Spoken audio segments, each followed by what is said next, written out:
except for we're due on the same day. Hey, everybody, we'll call the meeting to order at 8:30. Councillor Murphy will be joining us a little bit later. Councillor Warwick sends her regrets. Adoption of the agenda. Councillor Thurl, all in favor? Carried. One business item. Peter? Okay, so everybody should have a copy of the financial statements in front of them. We'll just run through it here. I'm going to skip by the first couple of pages, being the title page and the table of contents. And then we get to page that's labeled page 1. So this is management's responsibility for financial reporting. So these financial statements belong to management and council, not us. We just we express an opinion on the financial statements. So this is Matt and Winona taking responsibility for the financial statements. Now, in reality, we help them get them, prepare them. So, but they have approved the drafts that have been prepared. And so that's how we are able to release the financial statements. The next page is the independent auditor's report. It goes on for 3 pages here. So this is our report on the expressing an opinion on the financial statements. And I'm not going to read through all of that, but suffice to say, it was a clean audit report that we're able to issue. Then we get to page 5, the statement of financial position. So this is a snapshot of where the town was at December 31st. And at that point in time, there was $4.8 million sitting in bank accounts. And then the normal receivables and a little bit of land held or land inventory and investments for a total of $10.5 million in financial assets. That's down a little bit from last year, but not significantly, by about 500,000. Then we subtract from there the liabilities. And again, these are the normal accounts payable.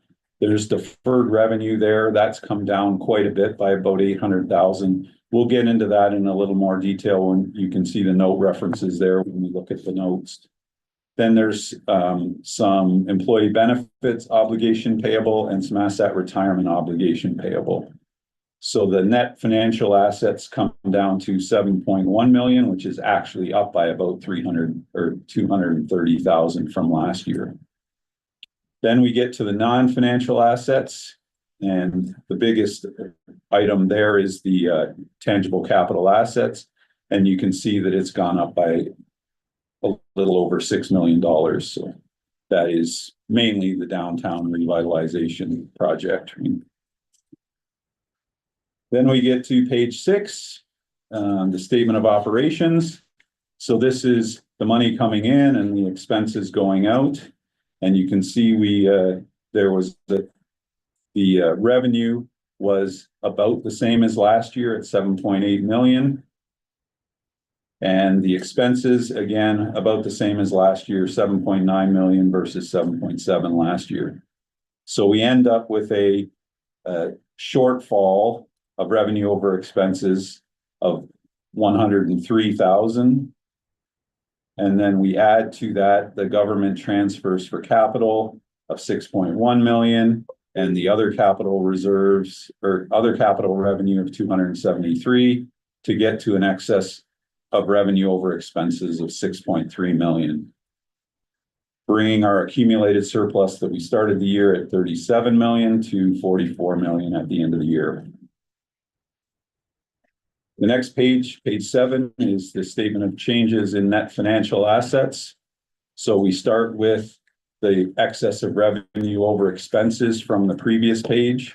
And then we take out of there the acquisitions of tangible capital assets, add back the amortization of the tangible capital assets, because that's an accounting entry, not actually cash going out. That's why it gets added back there. And a few other items, smaller items there. So the change in the, or sorry, yeah. So we get to a negative or deficit of just over $6 million So the total increase in net financial assets was 229,000, taking us from 685 or 6,885 to 7.1 million at the end of the year. Then we get to the statement of cash flows. So this shows us where the money came from and went to. And of course, we start again at the top with the $6.3 million that we keep seeing over and over again. That's the excessive revenue over expenses. And then we add back the amortization of the tangible capital assets and some changes in the financial assets, or sorry, yeah, the non-financial assets. So, and then there's the capital acquisitions of just under 7.3 million, a little bit of change in investing activities. So the change in cash during the year was 1.3, starting at 5.3 and ending at 3.984 at the end of the year. Then we get to the schedule of changes in accumulated surplus. So this is showing us that accumulated surplus that we have of 44 million, and it's breaking it down between the three funds. So we have the unrestricted surplus, started the year at 5.7 million, ends the year at 5.5 million. And then the restricted surplus started at 3.2, and there were about $500,000 in contributions to the restricted surplus. So we end at 3.7 at the end of the year. And the big change happened in the tangible capital assets. Started the year at 28 million and ends the year at 34 million. The next page, page 10, is the tangible capital assets. So this is the same number we saw before of 36 million in tangible capital assets. This is just giving us a better breakdown by land and buildings and engineered structure. And that's where the big change has happened during the year. Is you can see the $5.8 million in acquisitions for the engineered structures this year. Then we get to Schedule 3 and 4. So Schedule 3 is the schedule of property and other taxes. So again, this is giving us a breakdown of the property taxes by real property, linear property taxes, and government grants. So total of 3.6 million. And then requisitions coming out of there of 839,000 to bring us to 2.8 in net municipal taxes. And then there's a schedule of government transfers. So this is breaking those transfers down by province and local, province, federal, and local, and the capital, and showing the operations versus the capital at the bottom there. Then we get to expenses by object. So this is the same expense total that we saw before, but now instead of breaking it down by department, we're breaking it down by object. So we can see the total salaries and wages and et cetera going down there. Then we get to the schedule of segmented disclosure. So again, this is giving us the same information we've already seen previously, only in more detail. So now we're breaking down the revenue and expenses by the various departments. So still showing the $6.3 million bottom line in the bottom corner there. Then we get to the notes to the financial statements. The first note being the significant accounting policies. And that note goes on for several pages, and I'm not going to read through that, but I will say that there wasn't any change in the current year in the accounting policies. Then we get to a prior period adjustment. So there was an adjustment that was needed to be made to prior years. That is related to vacant land. A lot over on, yeah. Sorry, page 18. Yeah, you skipped by a bunch of pages there. Everybody caught up now? Okay, so, yeah, so the lot over on, yeah, just north of Acadia, the foundation it was sitting in land held for resale, and we've moved it into land assets, so. Then we have a note on cash. Note 4 on page 19, accounts receivable. So this is just breaking down the accounts receivable by the various items. Current taxes versus arrears, and then the grants receivable at the bottom. Well, there's some trade receivables in there as well, and GST. Then we get to investments. So this is a breakdown of the investments that were held. Just giving a little more detail, numbers we've already seen. Then we get into the deferred revenue note. So deferred revenue are funds that have been received by the town, are mainly grants, and those monies haven't been spent yet. So those, we set it up as deferred revenue, and then as the expenses are incurred, then it'll come into income. So it started the year at $2.3 million and ended the year at 1.5 million. And the two big items that have changed there were the MSI capital started at 1.3 million. You guys used 900,000 of it, and leaving 400,000 at the end. And the Canadian Community Building Fund started at 759. You guys used all of that. There were some additions as well, so it ends at 189. That deferred revenue note goes on for another page and a half. Then we get to employee obligations. So this is vacation pay, sick leave, and banked hours that are owed to the employees of the town. Then the asset retirement obligation. So this is mainly for reclamation of the lagoon, but there is also I think there's also some asbestos abatement in there as well.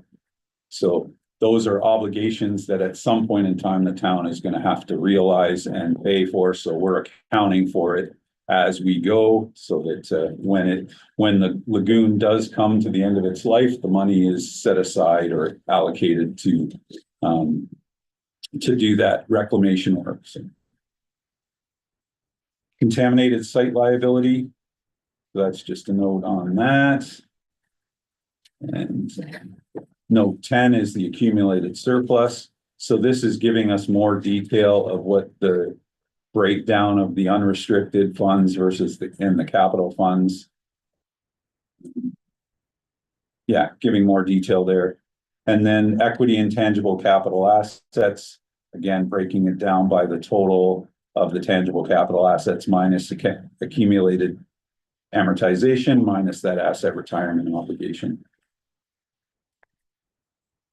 Then we get to trust funds. So there's $145,000 sitting in trust funds. So these are funds that are held by the town that don't belong to them, right? Basically, they're being held in trust for other organizations. Then we get to the debt limits. So the current year's debt limit is 11 million. You haven't got any debt, so it's all available, and debt servicing of 1.9 is all available as well. Note 14 is a note on segmented disclosure.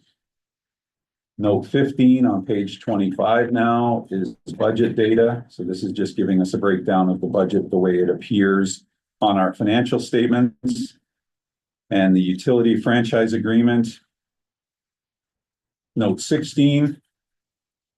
Note 17 is a breakdown of salaries and benefits. This is a requirement by municipal affairs that we disclose the monies, you know, the thousands of dollars that get the organization.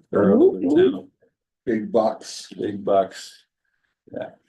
And then note 18, a note on the lap. and what the current liability there is. Note 19 is a commitment. So this is spelling out the commitments that the town has. Note 20 is a note on contingencies. 21 is financial instruments. 22 is non-monetary transactions. Subsequent events note, which is basically saying there were no subsequent events. And a note on corresponding figures and approval of the financial statements.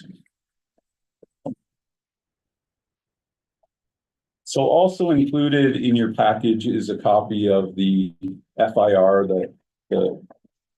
and it's basically just municipal affairs version of the same financial information that we've already gone through. So I'm not going to go through it in detail. And then also in there is our post-audit letter. So I'm just going to go through that because there were a few items in there. The first couple of pages basically are saying that there weren't anything.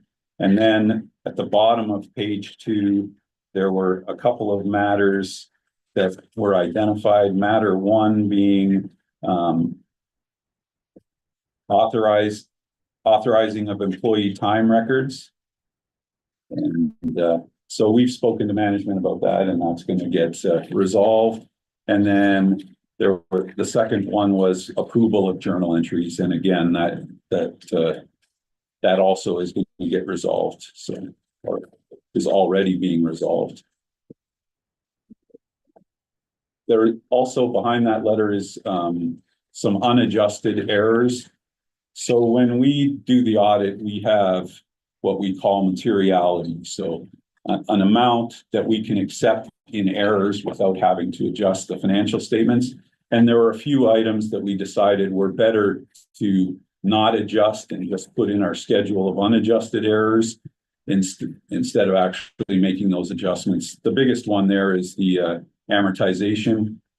So when you guys calculate the amortization, you use the half-year rule. Is that right? Yeah. Yeah.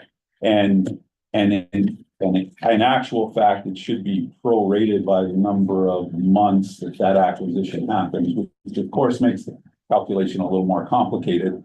So rather than to actually change that, we just put it through that unadjusted errors. And that is it. Unless anybody has any questions for me.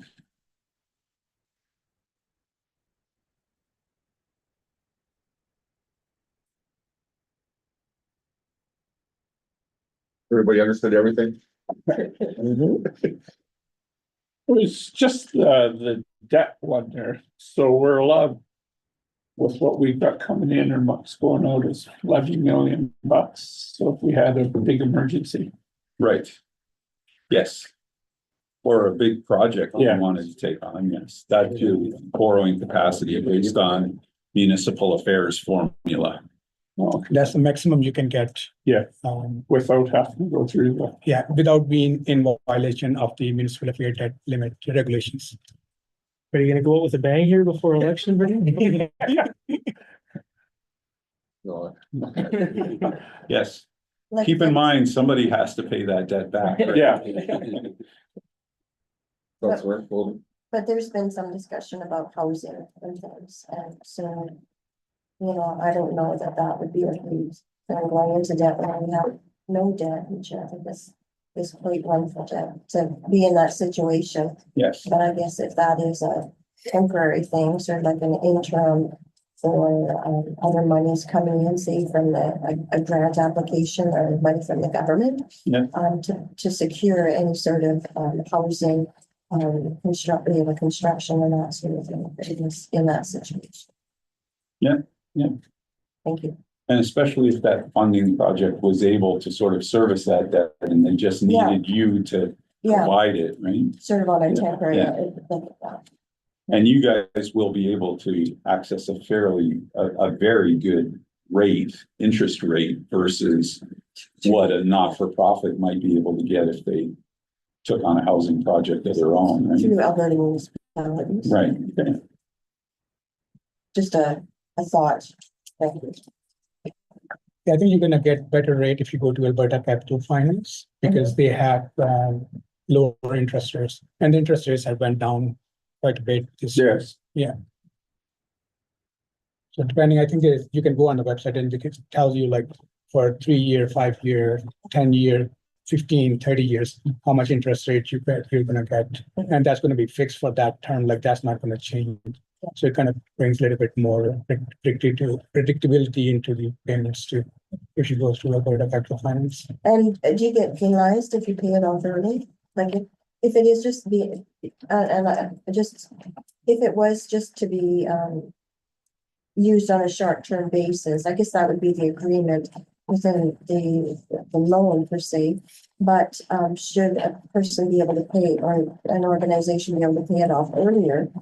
I guess that's part of the contract that there's no. Yeah, that would depend on the agreement, because banks also wants to have a predictability of payments coming in. So when you make a lump sum payment, it throws them off with the cash flows projections, right? So sometimes, or most of the time, something is built into the agreement that if you try to pay, they can set up a limit when you negotiate that you're gonna make this much lump sum payment, but if you make more than that, there's probably gonna be some penalties on that. So I guess it has to- And you'd know that going in, right? I mean, if you were planning on, the plan was for this to be a 10-year project and you're gonna pay it off over 10 years, then you know that going in, to negotiate the financing accordingly. Whereas Yeah, for sure. if it was a temporary, you may set it up more like a line of credit where you Yeah. draw it down and then Yeah.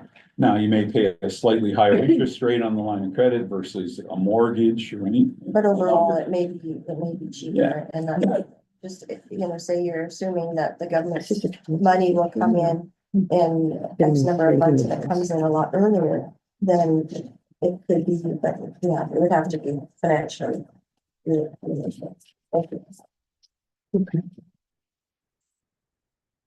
Any other questions, Peter? You're done, you had yes, Vern, or no? conduct. Okay. Motion we, approve the 2024 financial statements as presented by Ascend Charters. And, 2024, financial statements be advertised and made available to the public and trying to have a website at the town office during regular business hours. Motion. Council Cole, all in favor? Great. Thank you very much, Peter. Painless as usual. Thank you both. Thank you. Thank you. And we will adjourn at by 8:55. Before we stop the Oops. live stream of this, Mr. Mayor, I just would like to, for everyone to take a short recess. I want to stop the live stream of this meeting and start a new live stream for the next meeting. Cool. And I need to do an update on some software, so I expect it'll take maybe, hopefully no more than 5 minutes. Okay.